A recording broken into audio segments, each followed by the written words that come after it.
boys, on est à Chic Nautique TV, première émission, premier épisode de la première saison. On espère que vous allez aimer ça. Aujourd'hui, on commence avec un invité de marque. On reçoit Luc Guérin, inspecteur. Salut Luc, inspecteur chez Ancréo. Donc, on va parler aujourd'hui de survey.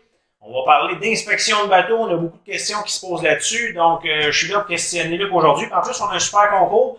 Je vous lance ça comme ça.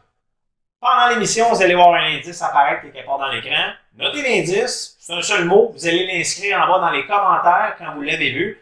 Et on va choisir quelqu'un au hasard qui va se mériter un 250 $ de rabais sur une inspection. Donc, c'est le meilleur timing. On est au printemps. On commence. Salut Luc. Luc, explique-moi donc là, pour commencer, c'est quoi un survey? Un survey, c'est un rapport complet qui donne les conditions du bateau. Parfait. Dis-moi donc, est-ce qu'un assureur peut exiger un survey? Oui. Oui? Est-ce que c'est fréquent? Oui, c'est fréquent. Les 10 premières années d'achat de vie d'un bateau, normalement, les assurances ne demandent pas de survey. OK. Mais dès que le 10 ans est fait, habituellement, c'est aux 5 ans. Et dis-moi donc, est-ce qu'un survey, ça s'adresse juste à des vieux bateaux? Non. Moi, je vais acheter un bateau là, qui a environ 4 ans. Oui. Est-ce que je vais faire un survey? Est-ce que c'est pertinent? Si tu veux protéger ton investissement. OK. Parce qu'un bateau qui a 4 ans pourrait quand même avoir une problématique d'humidité ou Exactement. On ne connaît pas le passé du bateau. Il peut avoir poigné le fond. Il peut avoir eu des réparations. Oui, OK.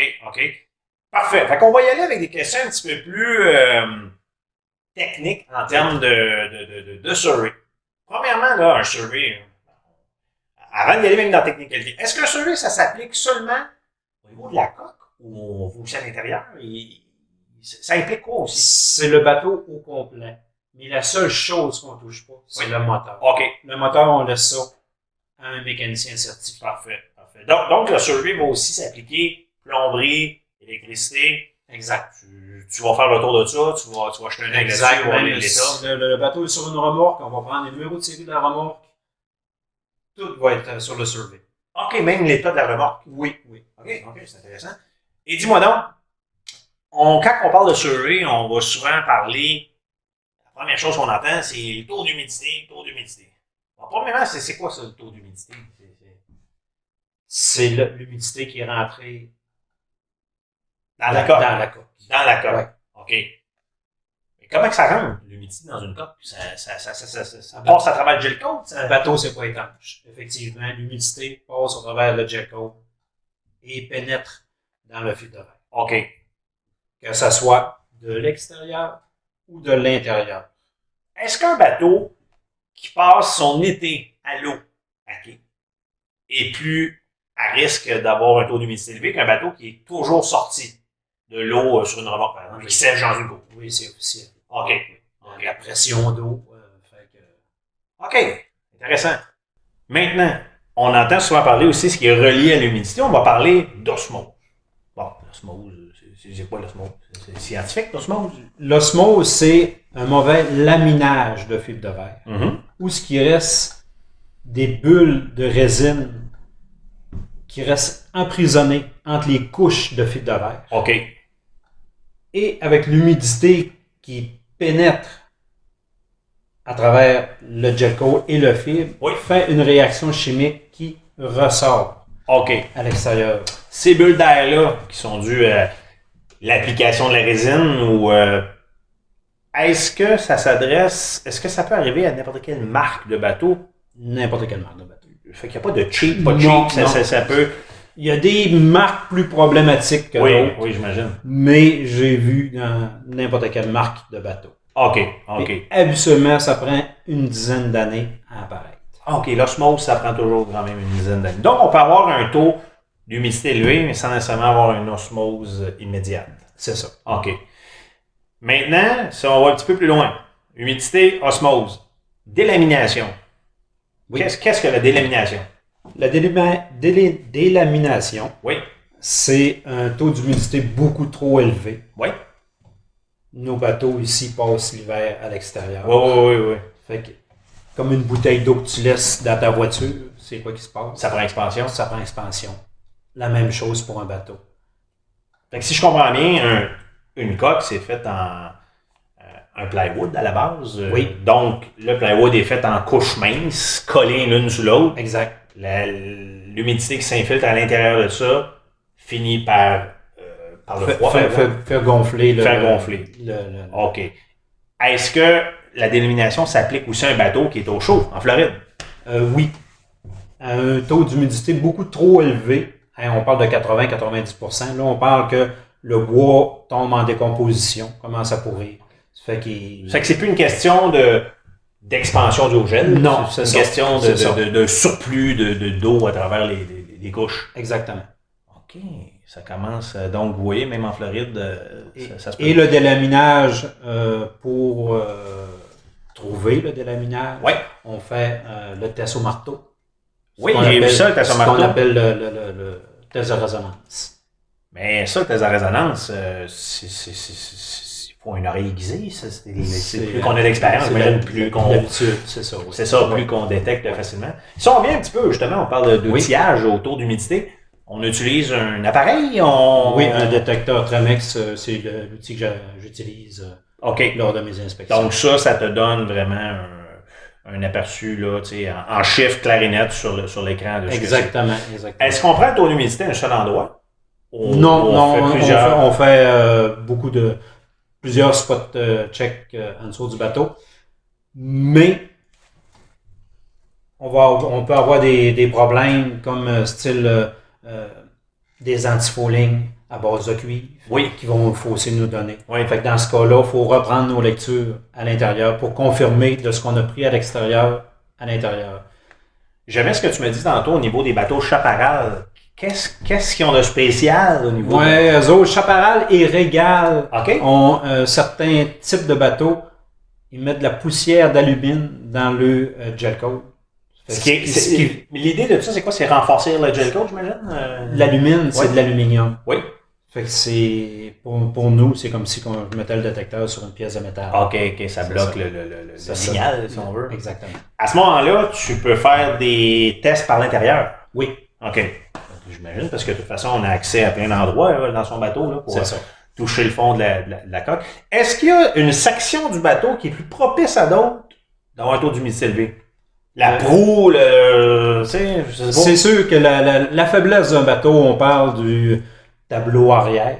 Oui. Ce qui est alentour du pied de moteur. Ah oui? C'est la grosse partie sensible. C'est là qu'on va voir les micro-fissures, c'est là qu'on va voir le délaminage, le taux d'humidité extrêmement élevé. Et les longerons support moteur, c'est les deux endroits là. OK, donc tu vas porter une attention particulière à cette section-là. Oui. Tu viens de le mentionner, ça m'amène à ma prochaine question. Fissure de stress. Oui. Fissure de stress, pour ceux qui ne savent pas ce que c'est comme des petites lignes, on appelle ça même des cheveux d'ange ou des choses comme ça, qu'on voit sur la coque. Oui, des fois, on voit ça autour des railings, swim plate. Finalement, les endroits qui travaillent sur le bateau. C'est ça. C'est les points faibles du gel coat. OK. Où la structure du bateau est à son plus faible. À un moment donné, le bateau, il travaille. Oui. Avec les vagues, avec n'importe quoi. Exactement. Assez souvent, dès qu'on a un trou de vis, on a une fissure qui apparaît. Est-ce que c'est grave? Est-ce que, est-ce que tous les bateaux en ont quelques-unes veut pas? Est-ce que c'est fréquent. Oui. Je te dirais que grave sous la ligne de flottaison. Mm-hmm. Oui, il faut que ça soit réparé. Au-dessus de la ligne de flottaison, c'est plus esthétique. Oui, OK. Donc, en dessous, si quelqu'un magasine un bateau, tu fais l'inspection, tout est conforme, on a quand même quelques lignes de stress, soit quand même recommandé que ça soit réparé. Qu'on les répare, parce que j'imagine qu'au fil du temps, ça peut prendre expansion, un petit peu comme une... Est-ce qu'on peut comparer ça à une craque dans un pare-brise, par exemple, qu'au fil du temps, ça... Exactement. OK. Elle va continuer de regrandir. On parlait tout à l'heure que l'humidité passait au travers du gel coat. Oui. Ça fait que si le gel coat a une fissure... C'est une porte d'entrée. Et voilà. C'est une porte d'entrée. Toi, Luc, justement, on parlait un petit peu de ta business. Tu es en affaires depuis combien de temps? Ça fait 8 ans. Ça fait 8 ans. Combien de bateaux que tu as inspectés peut-être à ton actif? 700-800 facile. Ouais. J'imagine de tous les styles. Tous les modèles, toutes les grosseurs. Oui. Ainsi de suite. Dis-moi donc, justement, on va y aller un petit peu côté plus métier d'inspecteur. Oui. Est-ce que devient inspecteur qui le veut? Moi, je connais ça, les bateaux un petit peu. Je me pars un sideline, ça marche comme ça? Il y a des associations. Ouais. Il faut entrer dans les associations, envoyer le CV marin, OK. se faire accréditer par les associations. Les compagnies d'assurance font affaire avec ces associations-là. OK. Donc, les assureurs n'auront... Je veux dire, les assureurs vont se fier au rapport de quelques inspecteurs, pas à... Non, c'est ça, pas... Monsieur tout le monde, parce non, qu'à un c'est moment ça. donné, j'imagine Exactement. qu'eux, ils ne peuvent pas savoir n'importe quel rapport qu'on a imprimé dans son sol. Là. Ça fonctionne. Est-ce que dans ton cas, j'imagine que tu travailles aussi avec peu importe l'assureur? Non, c'est ça, il y a pas toutes les compagnies d'assurance. Et toi, quand tu fais ton rapport, ça fonctionne comment à la fin? Tu remets quoi? Un document? Des photos? Je remets un document de 35 pages, je dirais. OK. Avec photos, recommandations, avec tous les équipements qu'il peut avoir à bord, les numéros de série. Okay. Tantôt, on parlait des moteurs qu'on ne les vérifiait pas, mais on prend les numéros de série des moteurs. Puis, là, je vais poser la question qui tue. Là. Oui. Est-ce que tu dis à un client achète ou achète pas? Clair et net. Je suggère. OK. Mais c'est pas moi qui prends la Tu dernière décision. peux pas te compromettre non plus. Puis, OK. Ben, c'était la question finale. La question qui tue. Ça y va toujours un peu avec rapport qualité-prix. Oui. Tu sais, le bateau. Ouais. Mais j'imagine que ça peut t'arriver aussi de dire à un client, écoute, ça. Tu sais, quand toi-même, c'est un coup de cœur le bateau, tu n'hésiteras pas quand même à donner ton opinion. Ah non, ben c'est sûr. Si des fois je vois des horreurs, ben. Non. Parce qu'on en voit, hein? Oui. Malheureusement, les bateaux sont pas tous très bien entretenus. Fait que d'abord, sur une finale, ce qui fait la différence, c'est l'entretien à long terme. C'est l'entretien. Vraiment. C'est l'application des. On parle d'humidité. Des cires, des produits, des nettoyants pour le cuir. Des anti-fouling, des choses comme ça. Je dirais que je vois des bateaux des fois de 25-30 ans qui sont entretenus. Ça coche. Ouais, mieux que des bateaux de d'autres que ça fait même pas 10 ans puis les cuirs sont tout déchirés. Ben. Fait que toi, Luc, tu travailles quoi à travers le Québec? Tu te déplaces? Oui, à la grandeur de la province. OK, parfait. Dis-moi donc, même si on va l'afficher en bas de l'écran, ton site web, c'est? www.encreo.com. Encreo.com, fait qu'on va là, puis on te contacte, puis on prend rendez-vous. Et voilà, oui. Parfait, hey, c'était super, Luc. On n'oublie pas le concours, 250 de cadeaux sur une inspection. Donc, tout ce qu'on veut, comme vous l'avez vu pendant l'émission, vous avez pris en note le petit indice. Écrivez-le dans les commentaires en bas. Aussi, si vous avez des questions qu'on n'a pas abordées, posez-les en bas. Moi, je transmets ça à Luc, puis je vous reviens avec ça. Puis comme ça, ben, on va pouvoir engendrer une discussion, puis aussi améliorer les émissions de fois en fois.